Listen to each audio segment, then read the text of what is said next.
మన రాష్ట్ర ప్రభుత్వం బస్ ఛార్జీలు అసంఘటితంగా అంటే ఎందుకు పెంచారో తెలియదు.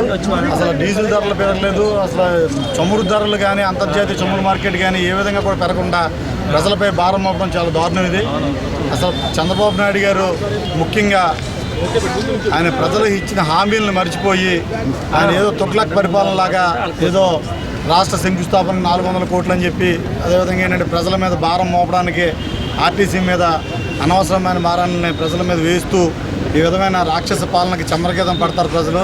ముఖ్యంగా మీరు గమనించవలసింది ఏంటంటే ప్రజలందరూ కూడా అసలు ఆయన ప్రజల మనోభావాలు దెబ్బతీసే విధంగా ప్రవర్తిస్తూ ప్రత్యేక హోదాను కూడా అనే విషయాన్ని మన ప్రధానమంత్రి దృష్టికి కూడా తీసుకువెళ్లకుండా వాళ్ళు ఈ సబ్జెక్టు మనిషి ప్రత్యేక ప్యాకేజ్ అంటూ ప్రజలను తప్పుదోవ పట్టిస్తూ ఈ విధంగా తొక్కులోకి పాలన చేస్తున్న చంద్రబాబు నాయుడు గారికి చమరగీతం పెట్టే సమయం ఆసన్నమైందని చెప్పి తెలియజేస్తూ ఈరోజు ఈ బస్టాండ్లో ఈ కార్యక్రమానికి వచ్చేసిన కార్యకర్తల నాయకులందరికీ కూడా ప్రత్యేకంగా ధన్యవాదాలు తెలియజేస్తూ నమస్కారం.